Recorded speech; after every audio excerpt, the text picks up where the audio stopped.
Hi, I'm Polly Harrow. I'm Head of Student Support at Kirklees College. Today we're holding an event which is to raise awareness of Syria.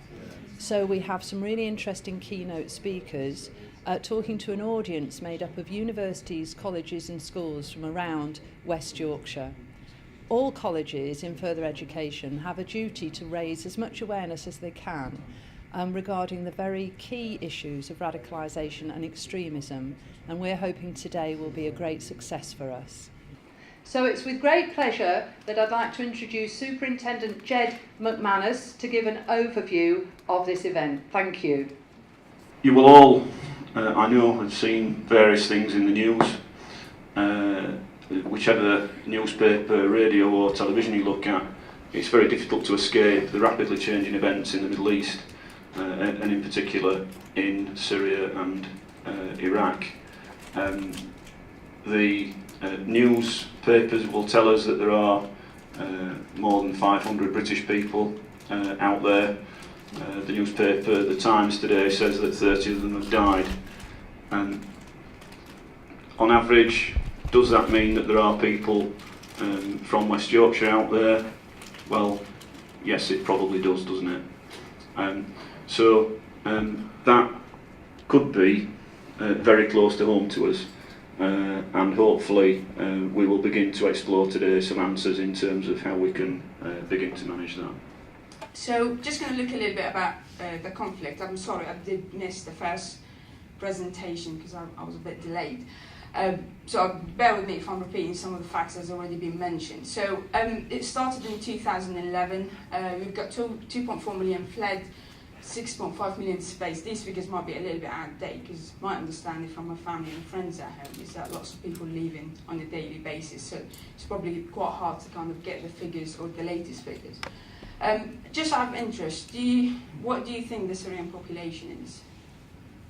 So when we're talking about nearly 5 million that fled, just shout it out. How many do you think? It's about 63 in the UK. It's about 24, I think, or 25. So when we're talking about 9, this is quite a big percentage. I think it's about 1 in 3 that have left. Then we've got half of Syrian population that are in urgent need of aid.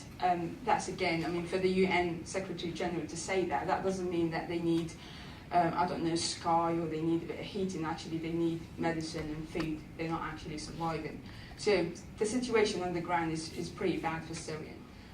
So what's going on? I don't think, if anyone said to you, I'm going to tell you exactly what's going on, I think they would be lying. No one really actually knows exactly what's going on. It's really complicated. But as you can see there, I could use this. This one there is the Syrian flag. I've got obviously lots of friends from Syria on Facebook, and what they say at the moment, if you have this flag, that means you're pro-Assad. I don't necessarily agree with that myself, but and then who's supporting Assad? You've got Russia, you've got Iran, and you've got Iraq. I know this is really complicated, and that's the point of actually putting it up, because it just reflects how complicated the situation is. So the green line is who's supporting Assad. So you've got, as you can see there, you've got Russia, Iran, and Iraq, and you've got some of the Kurds.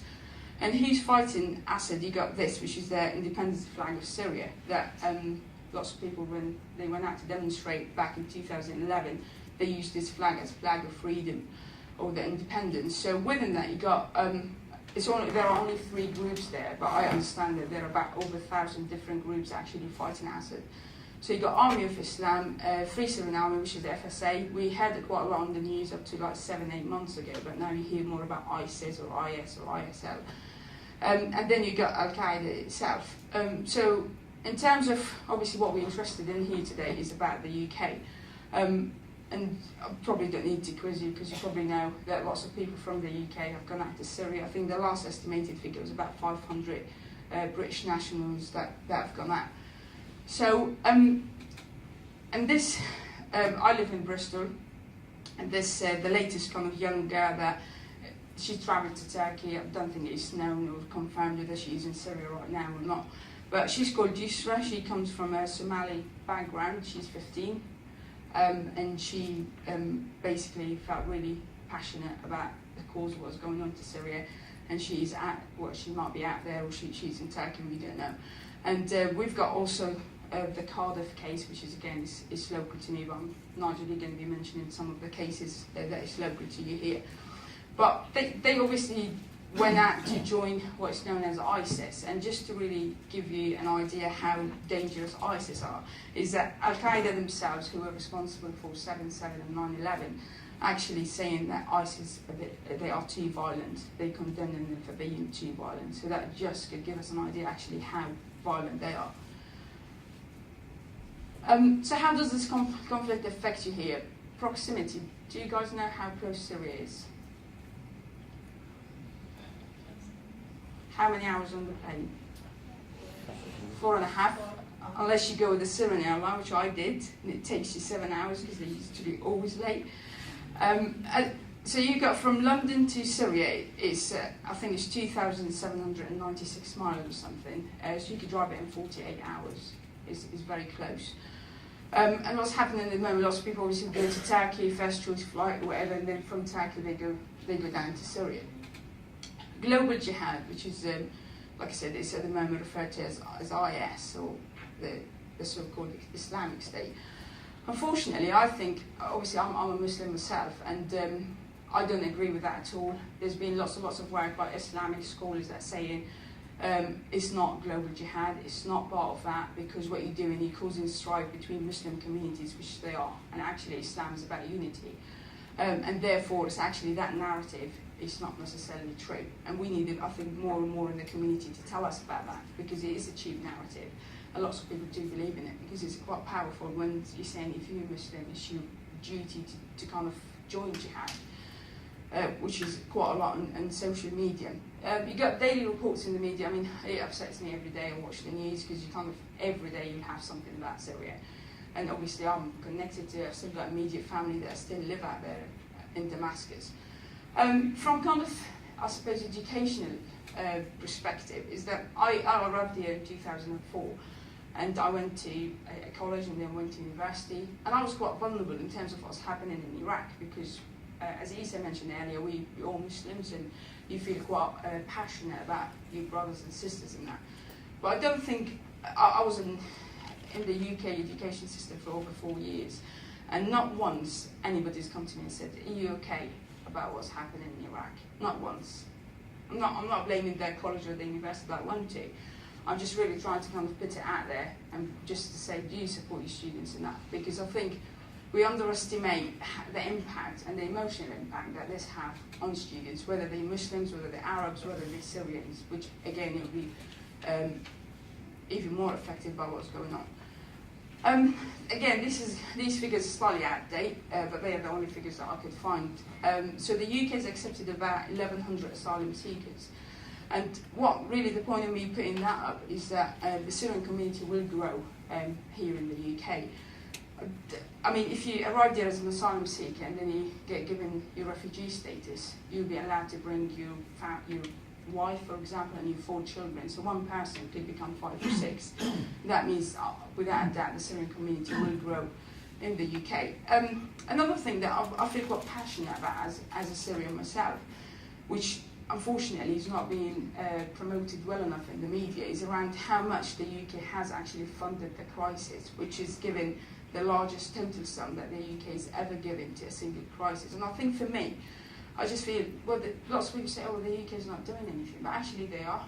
And what Syrian people need is this. They don't need more blood and violence. Actually, we need to promote this, especially amongst those who are thinking about going to Syria.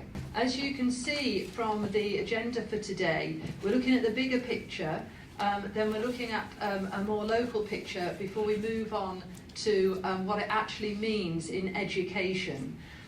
We're going to have a slight change in the order of play today, and I'd like to welcome now Tom Garnett and Ted McDougall. Kirklees College have unfortunately had an individual that some time ago went out to Syria. There was not a lot we could do to stop that, but I think it sort of showed us that there was a risk within Kirklees, and it certainly showed the institutions and the education establishments within Kirklees that there was a risk of these young people doing that.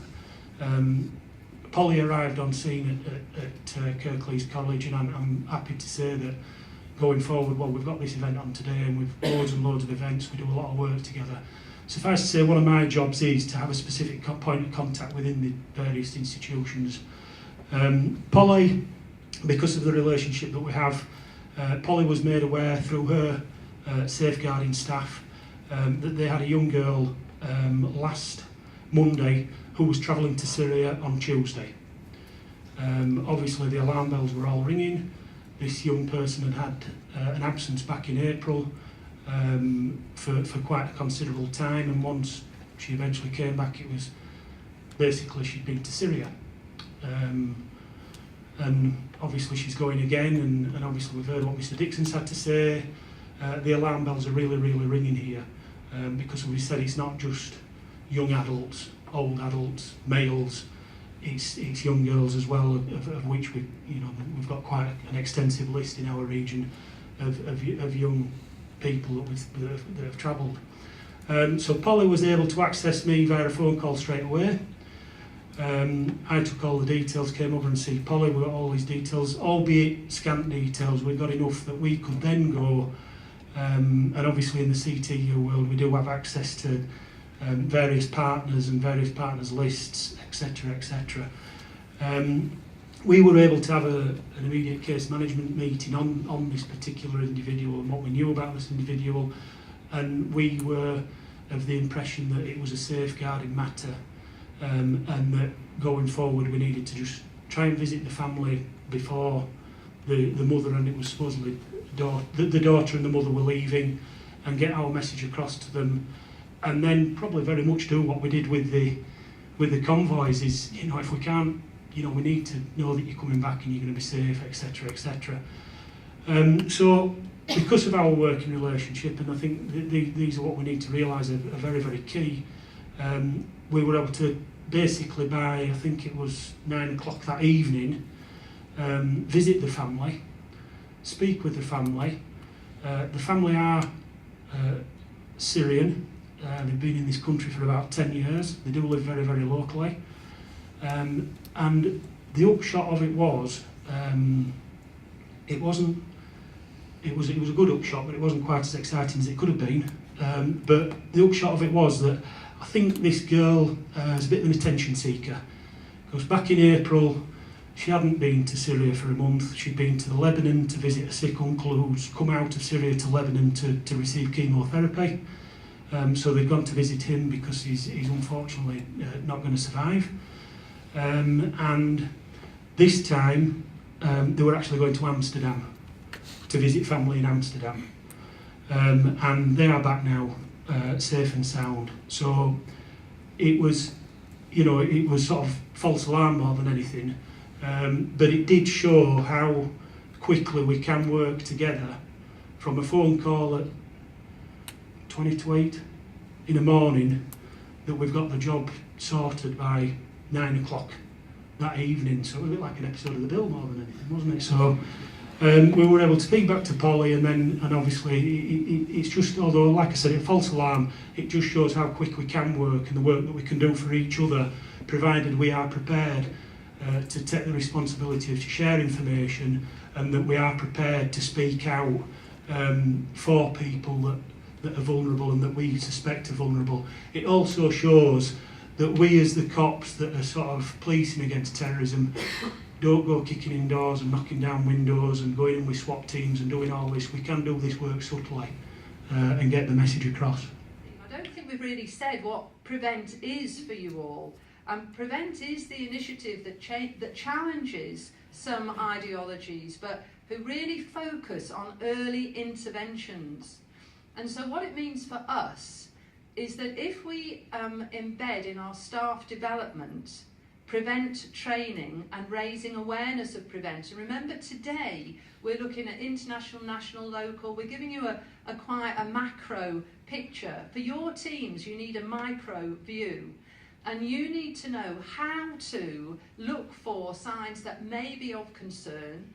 You need the confidence and the knowledge to report those concerns to your equivalent of my Tom and Donna, and those kind of people. And you need to be equally confident that a small thing might make a bigger picture make more sense. So it is always worth raising any concerns you have. Prevent is kind of invisible. It goes on out there. Our job is to make sure that our young people are protected and kept safe, and that we are alerting the right people in the same way as we do for all safeguarding. In the same way as you would refer to social services or the police or whatever external agency it is, it's about us embracing the Prevent team as another external agency that we can refer to find out who your local coordinators are. And I mean in the actual Prevent team. We're going to be talking about FE in more detail in a moment. And making sure that your staff development is there, that people are aware, and that you're utilising what resources are available to raise awareness with your students of the risks and the dangers. And it's also about embedding the Prevent strategy into your safeguarding policies. And I'm doing that at the moment, which is we have a Prevent strategy and policy here, which I've now embedded in our umbrella safeguarding strategy and policy, as with CSE, as with FGM, and all the other things that we have to address with our young people. Before I came to Kirklees College 2 years ago, I worked in Barnsley for 8 years and Dewsbury for 5 years before that. And when I was at Barnsley, I was very involved in the Prevent agenda there. And I just wanted to talk to you a bit about that, because in July this year, you will be aware that Ofsted changed its safeguarding criteria. So what had actually happened, we had Every Child Matters, that we all worked to, and staying safe was part of that. And when the Tory government came into power, Every Child Matters disappeared. And we were supposed to get some very clear framework to replace Every Child Matters, and it never really came. And so we were looking at Ofsted guidance, which was kind of telling us that well-being was sort of important, and safeguarding was taken fairly off the agenda in terms of FE. So it was there, but it was a little bit hidden. And then all of a sudden, since the Trojan horse, which hasn't it just affected Birmingham, of course, we know that it's affecting and going to affect other areas in this country, safeguarding goes back on the agenda very firmly. And now we have Ofsted since July talking about keeping all students and young people safe in terms of extremism and radicalisation. And so there is a duty and an onus in education to take whatever steps we need to safeguard our young people. And I think that there's been a traditional view that the kind of young people who are radicalised and maybe get involved in extremist activities are HE based. You know, they're the rebellious intellectuals who are having a university education. And a trick was really missed, which is actually the target groups are very often 16 to 19, and indeed potentially your school leavers, most definitely for radicalisation. So we had to get really involved with this agenda, knowing that we have a duty. And in fact, Theresa May, as you all know, just postponed saying this is going to become enshrined in law, that you have a we all have a duty to do this until the next government. But that's a temporary postponement, I would think. So first of all, what is our role? Well, we all probably slightly differ on what we think our role is. We have quite a lot of autonomy, but basically I believe my role as a coordinator is to work with all the universities and colleges within my region and do several things. Firstly, relationship build. I want to try and build a relationship with that institution around Prevent, engender trust and confidence with that institution around the Prevent agenda and some of the stigma that's attached to it, demystify some of the things that are said around Prevent. And work alongside local Prevent partners, the police and partner agencies, to help deliver Prevent within those institutions. So I'm not there to usurp what's going on, I'm there to complement what's already going on. So if we've got great relationships, and if you're fortunate enough to have somebody like Polly within the college who's really passionate about Prevent and already trying to embed it, all I'm there to do is complement that and try and make sure that I can support as much as possible. If we aren't fortunate as that in the institution, it's my job to try and make sure that Prevent becomes something that everybody gets engaged in. And we try and do that by delivering products. A whole range of products, all the products that the Association of Chief Police Officers deliver, we can deliver, but as well as that there are bespoke products specifically for further and higher education, one of which I'll talk about later as part of the case study, having delivered that was relevant.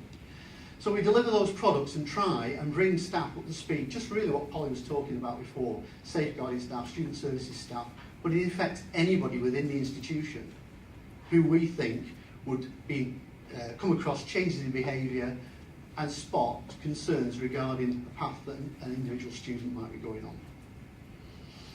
I also help with policy and procedure and look at safeguarding policies. Polly mentioned just before about tweaking the safeguarding policies at Kirklees.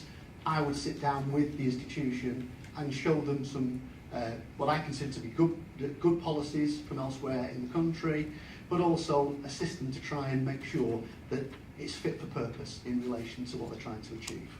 Not from an inspection point of view, purely from a support, advice and guidance point of view. And then fourthly, the role is to collate and disseminate good practice. So not just within my region to share good practice, but also nationally through my colleagues at BIS to actually share all of our good practice. And to a certain extent, being here today is part of that sharing good practice. So what I want to do is just talk from, I appreciate it's from the Northwest point of view, and I suppose I should have said, thanks very much for inviting me over here. I'm really pleased Paul mentioned earlier on about being from the other side of the Pennines, because that explained quite a lot really as to why I was stopped on my way in on the border. It was only when I managed to persuade them that this was actually a poppy and not a red rose that they managed to actually let me get in. So thanks very much for organising that stop, Paul. But basically, it's just as pertinent to the northeast as it is to the northwest. It's just as pertinent to the southwest. It doesn't matter where we are, these issues are all around us. And I want to just give you a flavour of, in the last 6 months, individuals or particular incidents that have been flagged up to me in my role by institutions on my patch, particularly in relation to Syria. First of all, a student from a Northwest university who failed to turn up at placement in Jordan, believed to be in Syria. So the university had sent that individual on a placement, they never tipped up in Jordan. We believe that they are in Syria. You'll be familiar with this because this has been all over the news. 2 16-year-old female students from Manchester College seeking to follow their brother to Syria and aligning themselves with ISIL. And there's lots of coverage around those 2 young girls and concerns about their welfare, etc. A student from a Northwest university who stated an intention to travel to Libya. Institution were not happy at all with what he was saying he was going to Libya for. They did not think it was going to be that. Contacted me. Along with the local police prevent team, got in touch with the channel support team, and that individual is now being supported, didn't travel and is being supported in relation to what he intended to do, where he intended to go, etc. Student applied to a Northwest university, rejected, and therefore believed to have travelled to Syria to engage in fighting. An individual having left a college in the Northwest, registered for to study at Northwest University, believed to have been killed whilst fighting in Syria. And the one I'm going to talk about, the case study, a student from a Northwest University who stated his intention to travel to Syria, in his words, to fight in a holy war.